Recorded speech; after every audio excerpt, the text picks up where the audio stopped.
ছেলেরা একটু প্যারা দিবেই। একটা ছেলে সেই মেয়েরই প্যারা দেয়, সেই মেয়েরে মানে কি বলে যত্ন করে, প্লাস কোথাও যাইতে দেয় না, মানে অনেক ইসের মধ্যে রাখে, চাপের মধ্যে রাখে সেই মেয়েটারে যারা সে 100% রিয়েল লাভ করে। আর এই কারণেই একটা মেয়ে রিলেশন ব্রেকআপ করে। তুমি কেন আমার স্বাধীনতা দিলা না, কেন আমার মাস্ক পরতে বলো, কেন আমার বোরকা পরতে বলো? ভাই, যেই ছেলে একটা মেয়ের রিয়েল লাভ করে, মন থেকে ভালোবাসে, যেই ছেলে মানে একটা মেয়ের সাথে রিলেশন থাকা অবস্থায় বিয়ে করার নিয়ত থাকে, সেই ছেলে কখনোই চায় না যে আমার শখের নারীরা অন্য কেউ দেখুক। কখনোই ওই ছেলেটা চায় না। আর তাই কখনো পুরুষের শাসনে বিরক্ত হয় না।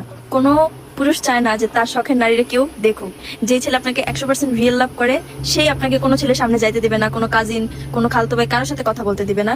একা থাকতে বলবে, আমার সাথে কথা বলো, আমি তোমার ফ্রেন্ড, আমি তোমার সব।